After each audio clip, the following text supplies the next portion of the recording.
মদিনার বাজার দিয়ে নবীজি যাচ্ছেন, নবীজির একটা ওঁট পছন্দ হয়েছে। তো নবী ওঁটের মালিকের কাছে গিয়ে জিজ্ঞেস করলেন, ভাইয়া এই ওঁটটার দাম কত? ওই দামাদামি হলো, নবী সে দামে কিনতে রাজি হলেন, কিন্তু নবীর কাছে তখন অর্থ ছিল না। তখন নবীজি ওনাকে বললেন, আপনি আমাকে ওঁটটা দেন, আমি এখনই গিয়ে আপনার সেই প্রাপ্যটা পাঠিয়ে দিচ্ছি। ওঁটের মালিক ওনাকে ওঁটটা দিয়ে দিলেন। আশেপাশে যারা ওঁটের মালিক ছিল সবাই জিজ্ঞেস করতেছে, এই পাগলা, তুমি কি যাকে ওঁট দিয়েছো তাকে চিনো? বলে যে না। নাম জানো? বলে যে না। পরিচয় জানো? বলে যে না। ঠিকানা জানো? না। তো তুমি যে ওঁটটা দিয়ে দিলা, উনি যদি ওঁটের টাকাটা না ফাটায় তখন তো তুমি লসের মধ্যে চলে যাবা। সে ওঁটের মালিক বলে, এত সুন্দর নুরানি চেহারাওয়ালা কখনো বাটপার হতে পারে না, কখনো চিটার হতে পারে না, কখনো মিথ্যুক হতে পারে না।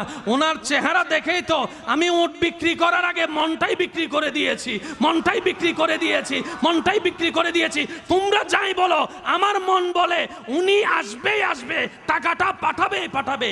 এই কথা বলতে না বলতে কিছুক্ষণ পরে নবীজির একজন সাহাবা এসে বলছেন, একটু আগে একজন ওট নিয়ে গিয়েছেন, কাছ থেকে ওটের মালিকটাকে একটু দেখতে চাই। উনি বলে যে আমার থেকে। তো উনি বললেন, আমাদের নবী আপনার থেকে ওটটা নিয়ে গিয়েছেন, ধরেন ওটের টাকাটাও দিয়েছেন, আপনাদের খাবার জন্য কিছু খেজুরও হাদিয়া পাঠিয়েছেন, খেজুরও হাদিয়া পাঠিয়েছেন। ওই ওটের মালিক বলে, ভাইয়া টাকাটাও রাখেন, খেজুরটাও রাখেন, আগে আমাকে ওনার কাছে নিয়ে যান। আমি ওট বিক্রি করি নাই, আমার দিলটাই বিক্রি করে দিয়েছি। ওনার চেহারা মোবারক দেখে আমার মনটাই পাল্টাই গিয়েছে, আমি কালিমা পড়ে মুসলমান হয়ে যেতে রাজি আছি। সুবহানাল্লাহ।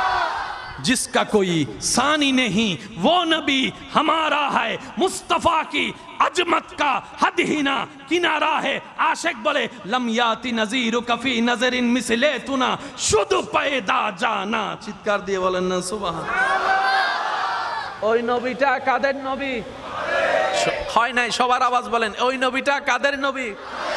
আমাদের কি ভাগ্য সেই নবীর উম্মত হতে পেরেছে। আর একটু জোরে। প্রত্যেকটা বান্দাকে আল্লাহ জীবনে একবার সুযোগ দেয়,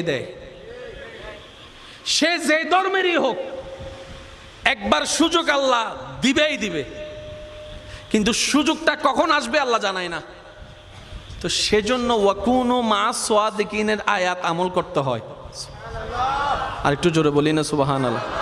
ওয়াকুনু মা সাদিকিন আয়াতের উপর আমল করলে সুযোগটা যখনই আসবে আপনি সুযোগটা ধরতেও পারবেন, নিতেও পারবেন।